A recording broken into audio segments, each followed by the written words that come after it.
A dose of 750 milligrams of acetaminophen is administered to a patient.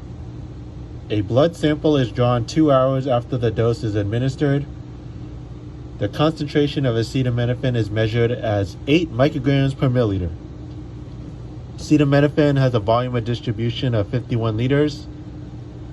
How many milligrams of drug remain in the body 2 hours after the dose is administered? So the first thing you have to know is the formula. Amount of drug in the body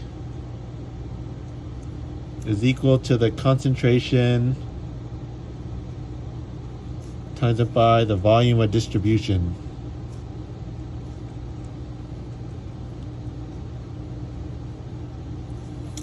So the question makes it pretty easy because they give you the concentration and they give you the volume of distribution. So I just plug in the numbers here. 8 micrograms is the concentration, micrograms per milliliter. And the volume of distribution is 51 liters. I plug that in here.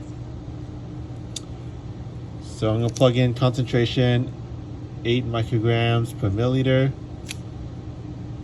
And volume of distribution, well, I'm going to change this 51 liters to milliliters because they have milliliters here.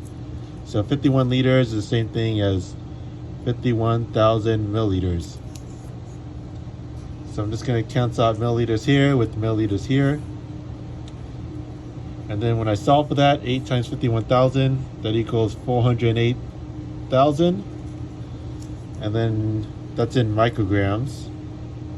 But the question wants us in milligrams, because how many milligrams of drug remain in the body 2 hours after the dose is administered? So I just convert this to milligrams, divided by 1,000, so that equals 408 milligrams. And then just follow the instructions, numeric answer, no units or commas. So in the computer, you just type in 408 and you hit enter.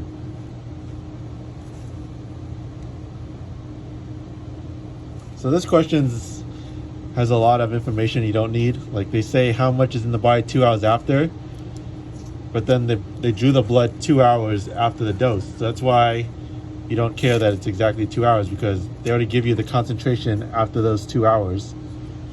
And then this dose doesn't matter because you want to know how much is in the body, not how much was given, because you don't need to know what was the starting dose.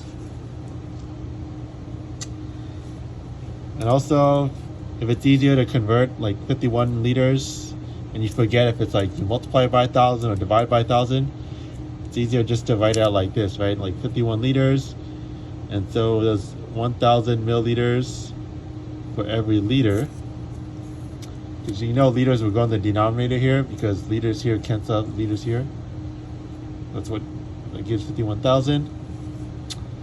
Same thing with this micrograms here.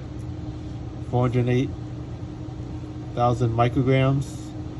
You could get whether to multiply or divide by 1,000. You just put in like this, 1 milligram. Because for every 1 milligram, there's 1,000 micrograms. Because you know you want it like this instead of,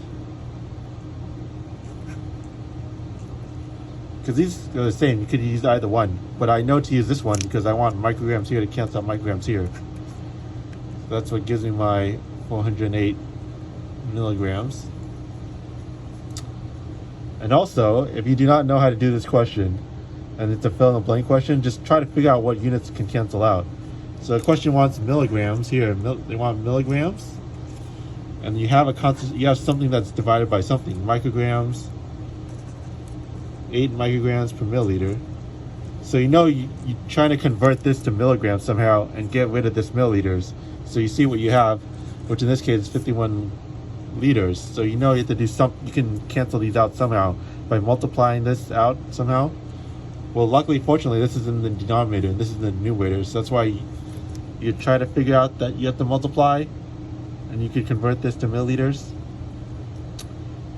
Well, that's what I would do if I had no idea. If I did not know this formula at all, I'll just try to figure out what units would cancel out and try to get my answer. And that's it. So if you have any questions, please leave it in the comments.